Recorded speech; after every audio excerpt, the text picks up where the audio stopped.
Amid escalating tensions between the country of the Philippines and the United States of America, President Rodrigo Duterte, who just the other day swore at Obama in front of the media on more than one occasion at a press conference where he was answering questions, he has now apologized for using swear words and foul language, and his meeting after he initially did so has been canceled by the White House. His apology came shortly after that cancellation. I do not have any master except the Filipino people. Nobody but nobody. You must be respectful. Do not just throw away questions and statements. Putang ina, mamurahin kita dyan sa forum na. Maraming mamatay dyan. Plenty will be killed until the last poacher is out of the streets. Until the drug manufacturer is killed, we will continue, and I will continue, and I don't give a shit about anybody observing my behavior. Nobody has the right to lecture on me. God, do not do it.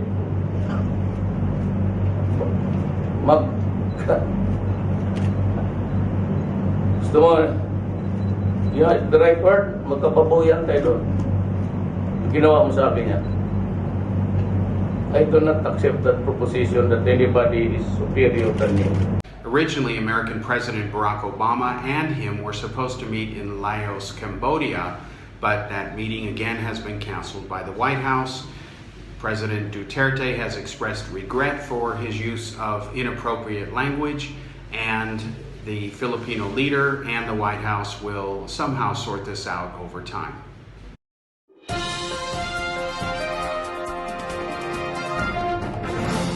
Hillary Clinton had a recent campaign stop over Labor Day in Ohio, but things did not go as she undoubtedly had planned. Obviously ill, she started before her speech to have a glass of water, and then things went downhill from there. Let's roll the video and you can see exactly what happened to Hillary Clinton. Let's go to Cleveland. And I want to thank Congresswoman Marcia Fudge for hosting us.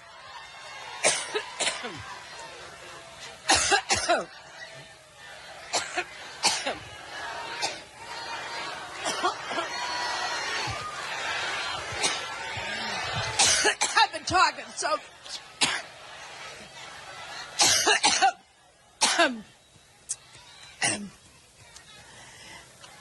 every time I think about Trump, I get allergic.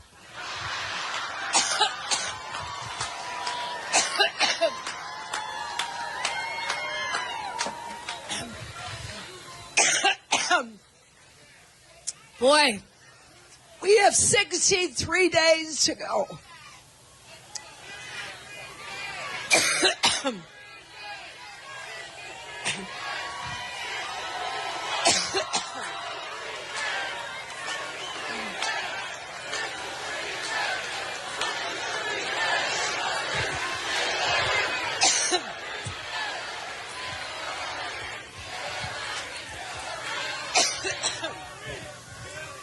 Well, thank you. Whoa.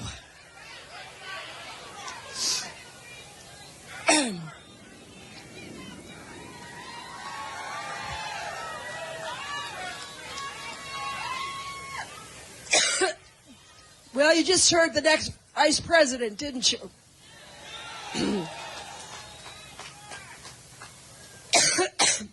In addition to thanking Marcia Fudge, let me also thank your great Senator Sherrod Brown. Also, excuse me. Also, two other great members of Congress, Tim Ryan and Joyce Beatty.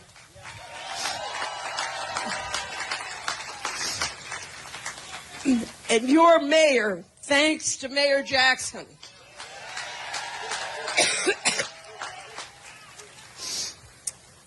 and I hope that Ohio will send Ted Strickland to the Senate.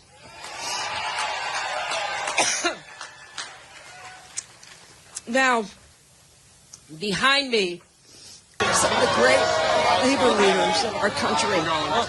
Hi, guys. Randy Weingarten, Lee Saunders, Rich Trumka. I'm proud to be on the same stage with them because they're always fighting for working families. Now, once I get over my allergic reaction, let me say that we're here in part because we know how important this election is to Ohio. It's not just, as Tim said, that Ohio is one of those battleground states you hear about every 4 years. It's that Ohio represents everything that's great about America. Although Hillary Clinton's campaign is claiming that this was just one of those things and that her reason for coughing this time around was due to allergies, one never knows with the Clinton campaign because often the truth is in what Hillary Clinton does not say rather than what she claims. If you don't believe me, just ask the FBI or the Inspector General of the State Department. They will confirm, of course, and they have in their official reports, that Hillary Clinton was less than candid on numerous occasions.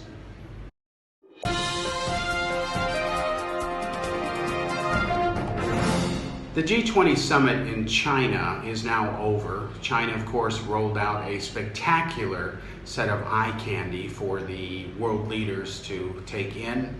The communists are putting on all of their propaganda stops to try to elevate China's status in the international community.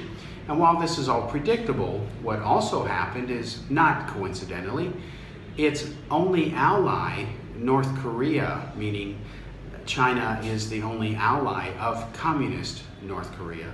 It went ahead and launched 3 ballistic missiles, which, based on photographic visual inspection of the launching itself, look suspiciously like missiles that are made in China. Now, China itself does not go ahead and check shipping cargoes that go to North Korea. This is not a coincidence. This allows China to smuggle illegal items into its Stalinist communist ally, which it has done for many years now, despite its official bluster to the contrary. It remains to be seen what further penalties will now be levied against communist North Korea as a penalty for further violations of its missile launching ban.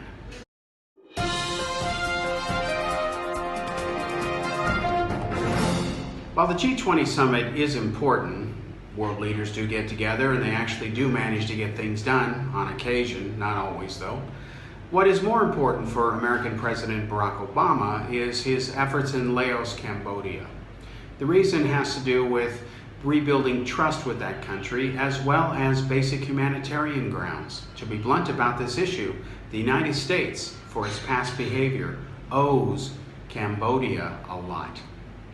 During the Vietnam War, tons of ordnance or explosives or bombs were dropped on the country. Only about 1/3 of them never exploded. So, like landmines that are left abandoned in theaters of war, like they were in Afghanistan for many years, these unexploded ordnances have since detonated and they have injured countless numbers of people. Here's some very graphic footage showing the legacy of unexploded American ordnance or bombs dropped on Cambodia. This man was making a fire in his garden and a cluster bomb buried nearby exploded. That's how he lost his arm. During the 1960s and 1970s, the fighting from Vietnam spilled into neighboring Laos, with the United States backing the South Vietnamese government in a fight against the communists. Over a decade, U.S. forces dropped more than 2 million tons of explosives on Laos. An estimated one-third of them failed to explode, leaving deadly ordnance in the ground. The leftover bombs have killed or injured an estimated 20,000 people. Despite education, there are new victims all the time. In recent years, most of them have been young people under the age of 15. The founder of the Quality of Life Rehabilitation Group was 8 years old when he was hit by an explosion. In 2015, our organization met 46 people who had been injured in the past by a bomb and who had never received any help. These people need care and long-term assistance. The United States has provided financial and developmental support to Laos, but more aid is needed to survey the scale of the problem and minimize the danger. Estimations are that national survey will be 5 years and clearance will be a further 20 years. That could be shortened if it was survey and clearance at the same time. Laos remains the most heavily bombed place on Earth per capita. Since then, the United States has built bridges with its Vietnam War-era foe, but Obama is the first sitting U.S. president to visit Laos. We kind of, forgive and, we're not angry people, or we have to move on. We don't stay with the past. Thanks to the efforts of humanitarians and peace workers, there are efforts underway, commendably, to try to help these people as much as possible. Barack Obama has promised, and kudos to him for doing so, to now spend the money necessary to help remove some of these unexploded devices so that they don't kill more innocent people.